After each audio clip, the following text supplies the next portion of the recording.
একটা সময় ছিল যে সময় টলিউডে এটা নিয়ে আলোচনা হতো যে কে এগিয়ে গেলেন, কোয়েল মল্লিক নাকি স্বস্তিকা মুখার্জি, যেহেতু তোমরা কন্টেম্পোরারি ছিলে।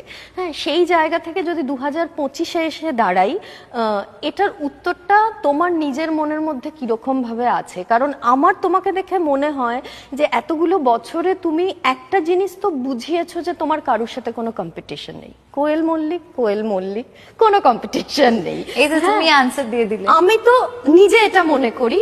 তোমার এই প্রতিযোগিতা সম্পর্কে কি মনে হয় আমি জানতে চাই। তোমার প্রশ্নে তুমি উত্তর দিলে, থ্যাংক ইউ।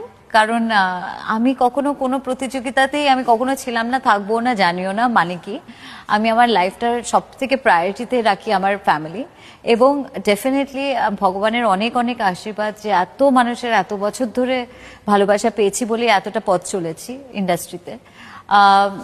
তো তাই জন্য আমি কখনো আমার দিক থেকে I never felt any competition with anybody. নিজের জায়গাতে আমার মনে হয় প্রত্যেকে ভীষণ ভালো কাজ করছে আমাদের ইন্ডাস্ট্রিতে, প্রত্যেকে নিজেদের নিজেদের জায়গায় অসম্ভব ভালো কাজ করছে, এবং আমিও অল্প সূত্র আমিও একটু মানে কাজ করার চেষ্টা করছি।